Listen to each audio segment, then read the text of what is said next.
RRB నుంచి మనకి assistant loco pilot 2025కి vacancy అనేది రిలీజ్ అవ్వడం జరిగింది. అయితే టోటల్‌గా వేకెన్సీ చూసుకుంటే 9,970 వేకెన్సీ అనేది ఉండడం జరిగింది. అయితే అప్లికేషన్ అనేది ఆన్‌లైన్ ఎప్పటి నుంచి స్టార్ట్ అవుతదంటే మనకి ఏప్రిల్ 12థ్ నుంచి మనకి అప్లికేషన్ స్టార్ట్ అవ్వడం జరుగుతుంది. అలాగే క్లోజింగ్ అనేది ఎప్పటికి అవుతుందంటే మనకి మే 11థ్ వరకు కూడాను మనకి ఛాన్సెస్ ఉంది. క్లోజింగ్ అనేది మనకి మే 11థ్ నైట్ మనకి ఎండ్ అవ్వడం జరుగుతుంది 12కి. నెక్స్ట్ ఎడ్యుకేషన్ క్వాలిఫికేషన్ విషయానికొస్తే మనకి ఇంపార్టెంట్‌గా 10th క్లాస్ ఉండాలి. 10థ్‌తో పాటు ఐటీఐ స్టూడెంట్స్ ఉంటారు. ఐటీఐలో కొన్ని ట్రేడ్స్ ఉంటాయి. అందులో కొన్ని చూసుకున్నట్లయితే ఎలక్ట్రికల్ వాళ్ళు, ఫిట్టర్స్ వాళ్ళు, డీజిల్ మెకానిక్ వాళ్ళు, సమ్ ట్రేడ్స్ ఉన్నారు కదా! వాళ్ళందరూ కూడాను దీనికి అప్లై చేసేసుకోవచ్చు. లేదా 10థ్‌తో పాటు డిప్లొమా ఉన్న వాళ్ళు కూడాను అప్లై చేసుకోవచ్చండి. డిప్లొమాలో మెకానికల్, ఎలక్ట్రికల్ ఉంటారు కదా! వీళ్ళు కూడాను మనకి అప్లై చేసేసుకోవచ్చు. లేదా 10థ్‌తో పాటు బీటెక్‌లో కొన్ని బ్రాంచెస్‌లో దీనికి మనకి ఎలిజిబుల్ అవుతారండి. ఇవి క్వాలిఫికేషన్ మెయిన్ ఇంపార్టెంట్. నెక్స్ట్ విషయానికొస్తే శాలరీ విషయానికొస్తే మనకి బేసిక్ పే 19,900 ఉంటది. దీంతో పాటు మనకి హెచ్ఆర్ఏలు, డిఏలు, ట్రావెలింగ్ అలవెన్స్‌లు ఇవన్నీ కూడా మనకి యాడ్ అయితే మనకి మ్యాక్సిమం ఎంతవరకంటే 35,000 వరకు కూడాను వచ్చే ఛాన్సెస్ ఉంటది. కానీ బేసిక్ పే చూసుకుంటే 19,900 రూపాయలు అనేది మనకి నిర్ణయించడం జరిగింది. ఏజ్ విషయానికొస్తే మస్ట్ అండ్ షుడ్ బీగా 18-30 ఇయర్స్ ఉండాలండి. అది కూడాను మనకి జూలై 1, 2025కి 18-30 ఇయర్స్ ఉండాలి. అయితే అండర్ రిజర్వ్డ్ క్యాండిడేట్‌కి 18-30 ఉంటది. అలాగే ఓబీసీ కేటగిరీకి సంబంధించిన వాళ్ళైతే 33 ఇయర్స్ వరకు ఉంటది. అది కూడా నాన్ క్రీమీ లేయర్ సర్టిఫికేట్ ఉన్నవాళ్ళు. నెక్స్ట్ ఎస్సీ, ఎస్టీ వాళ్ళకైతే 18-35 ఇయర్స్ వరకు ఉంటది. నెక్స్ట్ ఎక్స్ సర్వీస్ మ్యాన్‌లకైతే ఎక్స్‌ట్రాగా 3 ఇయర్స్ యాడ్ అవ్వడం అనేది జరుగుతుంది. అయితే ఇక్కడ సీసీఏ స్టూడెంట్స్ ఉంటారు కదా! సీసీఏ అంటే అక్కడ సెంట్రల్ ఎవరైతే అప్రెంటిస్‌షిప్ చేస్తారో వాళ్ళకి 2 ఇయర్స్ ఎక్స్‌టెన్షన్ ఉన్నది. అలాగే ఓబీసీ వాళ్ళకి 2 ఇయర్స్, అలాగే ఎస్సీ, ఎస్టీ వాళ్ళకి 2 ఇయర్స్ అనేది ఎక్స్ట్రా ఉండడం జరిగింది. కానీ ఈ ఇయర్‌లో పాండమిక్ టైంలో ఆల్రెడీ రీసెంట్‌గా 2024లో రిలీజ్ అయిన దీనికి మ్యాక్సిమం 3 ఇయర్స్ అనేది యాడ్ చేయడం అనేది జరిగింది.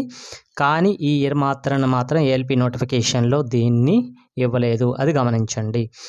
ఇంపార్టెంట్ నోట్ అండి ఏంటంటే మన ఎస్ఎస్సి సర్టిఫికేట్లో ఏ విధంగా అయితే ఎస్ఎస్సి సర్టిఫికేట్లో నేమ్ కానీ డేట్ ఆఫ్ బర్త్ కానీ ఉంటుందో ఈక్వల్గా అది మన ఆధార్లో కూడా ఉండేటట్టుగా చూసుకోండి. అలాగే రీసెంట్గా అప్లోడ్ చేసిన ఫోటో నెక్స్ట్ బయోమెట్రిక్ చేసిన ఆధార్ కార్డును అప్డేటెడ్గా ఉంచేసుకోండి. Must and should బీగా.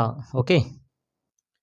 Next medical standard చూసుకుంటే A1 ఉండాలండి. A1 అంటే physically fit in all standards, ఫిజికల్గా ఫిట్గా ఉండాలి. నెక్స్ట్ విజన్ స్టాండర్డ్ చూసుకుంటే డిస్టెంట్ విజన్ అనేది 6/6, 6/6 ఉండాలి. అది కూడా వితౌట్ గ్లాసెస్ విత్ ఫోగింగ్ టెస్ట్లోన. నెక్స్ట్ నియరెట్ విజన్ చూసుకున్నట్లయితే 0.6, 0.6 రైట్ అండ్ లెఫ్ట్ ఐస్ అనేవి రకంగా ఉండాలి. ఇది కూడా వితౌట్ గ్లాసెస్ అండి. ఏఎల్పీకి మోస్ట్ అండ్ ఇంపార్టెంట్గా ఐ టెస్ట్ అనేది ఇంపార్టెంట్ అండి. అది గుర్తుపెట్టేసుకోండి.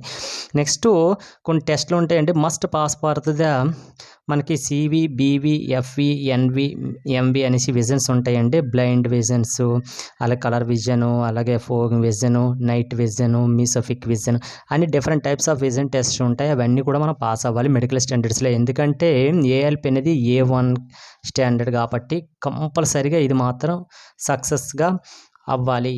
అంటే కంపల్సరీగా పాస్ అవ్వాలండి టెస్ట్. 100% పాస్ అవ్వాలి. అయితే సెలక్షన్ ప్రాసెస్ ఎలా ఉంటుంది అంటే మనకి 5 స్టేజెస్ ఉంటాయండి. స్టేజ్లో ఫస్ట్ CBT 1 అండి ప్రిలిమ్స్ ఉంటుంది.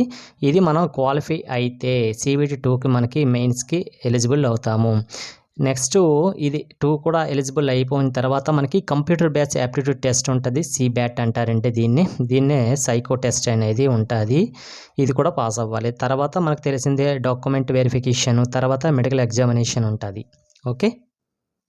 నెక్స్ట్ అప్లికేషన్ ఫీజు విషయానికొస్తే ఎస్సీ, ఎస్టీ, ఎక్స్ సర్వీస్ మ్యాన్‌లకి, అలాగే ఫిజికల్ హ్యాండిక్యాప్డ్ పర్సన్స్‌కి, ఫీమేల్‌కి, ట్రాన్స్‌జెండర్స్‌కి వీళ్ళకైతే 250 రూపీస్ పే చేయాలి. అదర్ క్యాండిడేట్స్ అంటే ఓబీసీ క్యాండిడేట్స్ వీళ్ళందరూ కూడాను మనకి 500 రూపీస్ అనేది పే చేయాలి. నెక్స్ట్ CBT 1కి ఎవరైతే అటెండ్ అవుతారో వాళ్ళకి రిఫండ్ అనేది 400 రూపీస్ అనేది వాళ్ళ అకౌంట్లోకి ట్రాన్స్ఫర్ అవుతుంది CBT 1 ఎగ్జామ్ అయిపోయినాక పాస్ అయితే. ఓకే. నెక్స్ట్ ఎగ్జామ్ ప్యాటర్న్ చూసుకున్నట్లయితే మనకి CBT 1 ఎగ్జామ్ ఉంటుందని చెప్పాం కదా. ఫస్ట్ ప్రిలిమ్స్ 75 మార్క్స్ ఉంటుంది. 60 మినిట్స్లో కంప్లీట్ చేయాలి మనం. అయితే ఈచ్ కరెక్ట్ ఆన్సర్కి కూడా 1 మార్క్ వస్తుంది. ఈచ్ రాంగ్ ఆన్సర్కి కూడా 1/3 నెగిటివ్ మార్క్ అనేది రావడం జరుగుతుంది.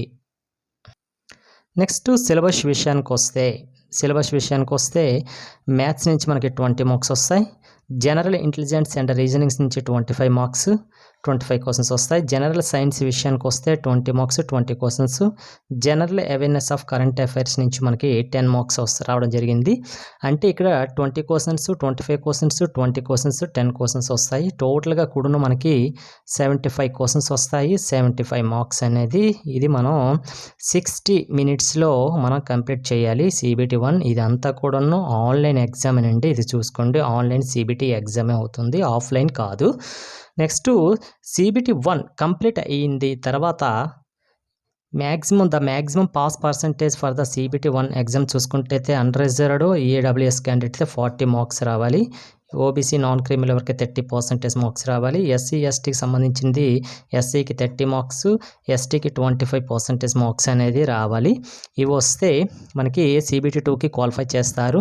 ఈ పర్సంటేజ్ అనేది పెంచవచ్చు, ఎందుకంటే మనకి ఇచ్చే కట్ ఆఫ్ దీనిపైన ఆధారపడి ఉంటుంది. కట్ ఆఫ్ అలాగే మనకి నెంబర్ ఆఫ్ అప్లికేషన్స్ ఎన్ని వెళ్ళిన విషయాలన్నీ చూసుకున్న తర్వాత ఈ పర్సంటేజ్ అనేది పెరిగే ఛాన్సెస్ కూడా ఉంటుంది. ఓకే.